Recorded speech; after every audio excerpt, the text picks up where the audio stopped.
ಎಲ್ರಿಗೂ ನಮಸ್ಕಾರ. ನಾನು ಮೈಸೂರಿನ ನಿಶಾಂತನ್. ಇಂದು ನಾನು ನಿಶಾಂತ್ ವೇದಿಕ್ ಯೂಟ್ಯೂಬ್ ಚಾನಲಲ್ಲಿ ಅಮರಕೋಶದ ಕೊನೆಯ ವರ್ಗವಾದ ವಾರಿ ವರ್ಗವನ್ನು ಅಪ್ಲೋಡ್ ಮಾಡ್ತಾ ಇದ್ದೀನಿ.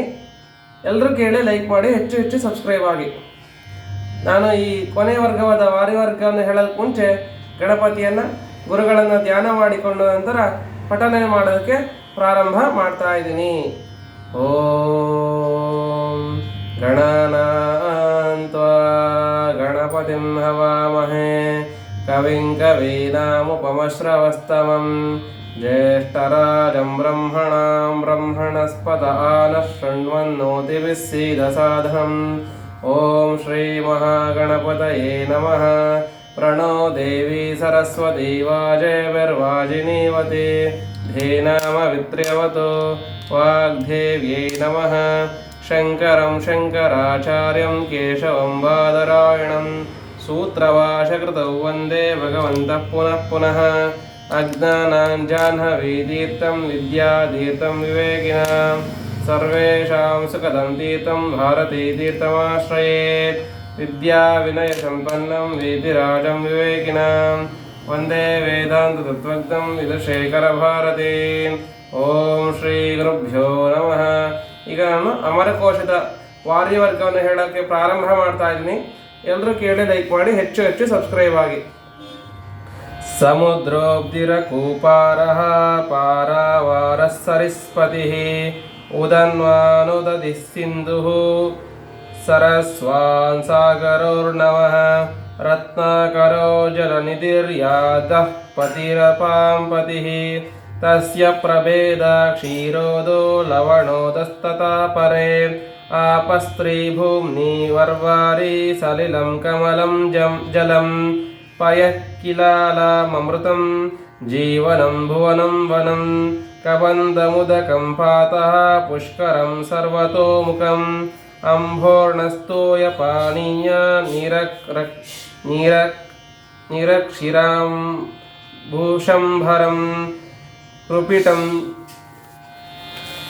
ಕೃಪೀಠಂ ಕಾಂಡಮಸ್ತ್ರೀಸ್ಯ ಜೀವನೀಯಂ ಕುಶಂ ವಿಷಂ ಮೇಘಪುಷ್ಪಂ ಘನರಸಸ್ತ್ರಿಷು ದ್ವೇ ಆಪ್ಯಮಮ್ಮಯಂ ಭಂಗಸ್ತರಂಗ ಊರ್ಮಿರ್ವಾ ಶ್ರಿಯಾ ವೀಚರತೋರ್ಮಿಷು ಮಹೋತ್ಸೋಲ್ಲಕಲ್ಲೋಲೋ ಸ್ಯಾದಾವರ್ತೋಂಭಸಾಂಭ್ರಮಃ ಪೃಷಂತಿ ಬಿಂದು ಪೃಷತ ಪುಮಾಂಸೋ ವಿಪೃಷಸ್ತ್ರಿಯಃ ಚಕ್ರಾಣಿ ಪುಟಭೇದಾಸ್ಯೋರ್ಭ್ರಮಾಶ್ಚ ಜಲನಿರ್ಗಮಾಃ ಕೂಲಂ ರೋದಶ್ಚ ತೀರಂಚ ಪ್ರತೀರಂಚ ತಟಂ ತ್ರಿಷು ಪಾರಾವಾರೆ ಪಾರವಾರ್ಚಿ ತೀರೆ ಪಾತ್ರಂ ತದಂತರಂ ದ್ವೀಪೋ ಶ್ರಿಯಾಮಂತರೀಪಂ ಯದಾಂತರ್ವಾರಿಣಸ್ತಟಂ ತೋಯೋತಿತಂ ತತ್ಪುಲಿನಂ ಸೈಕತಂ ಸಿಕತಾಮಯಂ ನಿಷದ್ವರಸ್ತು ಜಂಬಾಲಃ ಪಂಕೋ ಶ್ರೀಷಾದ ಕರ್ಧಮೌ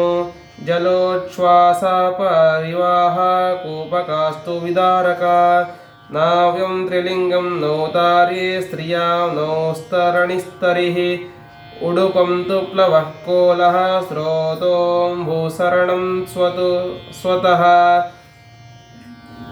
ಆತರಸ್ತರಪಣ್ಯಂ ಸ್ಯಾದ್ರೋಣೀ ಕಾಷ್ಟಾಂಬುವಾಹಿನಿ ಸಾಯಂತ್ರಿಕಃ ಪೋತವಣೀ ಕರ್ಣಧಾರಸ್ತು ನಾವಿಕಃ ನಿಯಾಮಕಃ ಪೋತವಾಹ ಕೋಪಕೋ ಗುಣವೃಕ್ಷಕಃ ನೌಕಾದಂಡಕ್ಷೇಪಣಿ ಸ್ಯಾದರಿತ್ರಂ ಕೇನಿಪಾತಕಃ ಅಬ್ರಿಹಿ ಸ್ತ್ರೀ ಕಾಷ್ಟಕುದ್ದಾಲಃ ಸೇಕಪಾತ್ರಂತು ಸೇಚನಂ ಯಾನಪಾತ್ರಂತು ಪೋತೋಬ್ಧಿ ಭುವೇ ತ್ರಿಷು ಸಮುದ್ರಿಯಂ ಕ್ಲೀಭೇರ್ಧನಾವಂ ನಾವೋರ್ಧೇತೀತನೌಕೇತಿನು ತ್ರಿಷು ತ್ರಿಷ್ವಾಘಾದಾತ್ರಪನ್ನೋಚ್ಚಃ ಕಲುಷೋ ನ ಚಾವಿಲಃ ನಿಮ್ನಂ ಗಭೀರಂ ಗಂಭೀರಮುತ್ತಾನಂ ತದ್ವಿಪರ್ಯಯೇ ಅಗಾಧಮತಲಸ್ಪರ್ಶೇ ಕೈವರ್ತೇದಾಶಧೀವರೌ ಅನಾಯಃ ಪುಂಸಿ ಜಾಲಂ ಸ್ಯಾಚ್ಛೋಣಸೂತ್ರಂ ತವಿತ್ರಕಂ ಮತ್ಸ್ಯಧಾನಿಕುವೇಣಿ ಸ್ಯಾತ್ ಬಡಿಶಂ ಮತ್ಸ್ಯ ಬಂಧನಂ ಪೃಥೋ ರೋಮಾಜುಷೋ ಮತ್ಸ್ಯೋ ಮೀನೋ ವೈಸಾರಣೋಂಡಜಃ विसाराशकलीचाता गण्डकशकुलार्भकः सहस्रदंष्ट्रा पाटीन उलूपी शिशुकत्समौ नलमीनश्चलीचिमः प्रोष्टितोषफरिद्वयो क्षुद्राण्डमत्स्यसङ्घातः पोतो धानमतो जुषा रोहितो मुद्गरशालो राजीवशकुलस्तिमिः तिमिङ्गलादयश्चाता यदांसि जलजन्तवः तद्वेदाशिंशुमारोद्रा शङ्ख ओमकरादयः स्यात्कुलीरः कर्कटः कूर्मो कमटकच्छपौ ग्राहो वाहारो नक्रस्तु कुम्भीरोतमहीत्लता गण्डुपदः किञ्चुकुलको निहा कागोदिका समे रक्तपातो जलोकायां श्रियां भूम्निं जलौकसः मुक्ता स्फोटस्त्रियां शुक्तिः शङ्कस्यात्कम्भरस्त्रियौ क्षुद्रशङ्काशङ्कनः शम्भूका जलशुक्तयः धेके मण्डूकवर्षाभा शालूरप्लवदुर्धुरा शिलीगण्डूपदीपेकी वर्ष्वा वेकमटीडुलिः मुद्गरस्य प्रिया शृङ्गे दुर्नामाधिर्घकोशिका जलाशया जलाधारस्तात्रागाधजलोहदः आहा आहा वस्तुनिपानं स्यादुपकोपजलाशये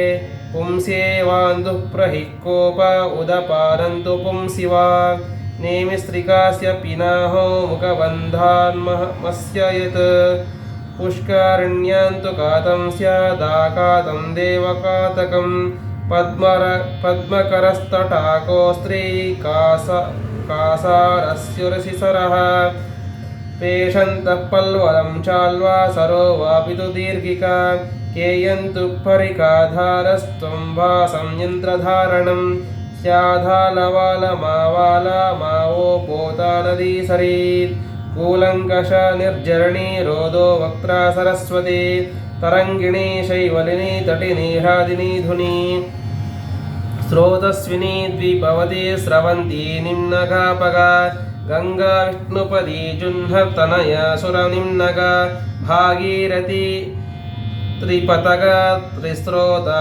भीष्मसूरपि कालिन्दी सूर्यतनया यमुना शमनस्वसा रेवा तु नर्मदा सोमोद्भवा मेकलकन्यका करोदोया सदा नीरा बाहुदा सहितवाहिनी शतद्रुस्तुषितुद्र्यस्याद्विपाशा तु विपास्त्रियां शोणो हिरण्यवाहा स्यात् कुल्याल्पा कृत्रिमासरी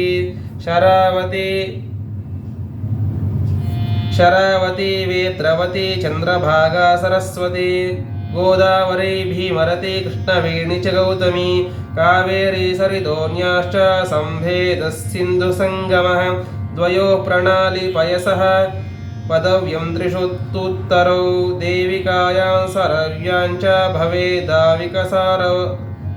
भवेदाविकसारवौ सौगन्धिकं तु कल्हारं हल्लकं रक्तसंज्ञकं स्यादुत्पलं कुवलयमता नीलाम्बुजन्मच इन्दिवरं च नीलेऽस्मिन् सिते कुमुदकैरवे शालूकमेषा कन्दस्य द्वारिपर्णितु कुम्भिका जलनीलितु शैवालं शैवलोतकुमुद्वती कुमुदिन्यां नलिन्यां तु बिसिनी पद्मिनी मुखा वापुंसि पद्मं नलिमरविन्दं महोत्पलं सहस्रपत्रं कमलं शतपत्रं कुशेशयं पङ्केरुहं तामरसं सारसं सरसीरुहं विषप्रसूनराजीवत् पुष्कराम्भोरुहाणि च पुण्डरीकं सिताम्भोजमतरक्तसरोरुहं रक्तोत्पलं कोकनदं नालो नालमता स्त्रियां मृणालं विषमब्जाब्धि कदम्भे षण्डमस्त्रियां करहाटशिखा कन्दः किञ्जल्कः केसरो स्त्रियां संवर्तिका नवदलं बीजकोशो वराटकः इति वारिवर्गः।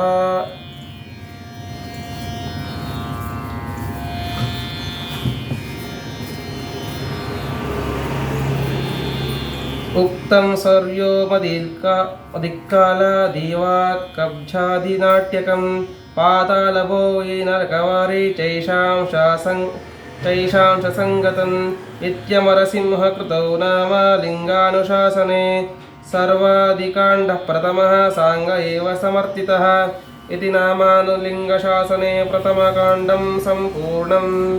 ॐ शान्ति शान्ति शान्तिः।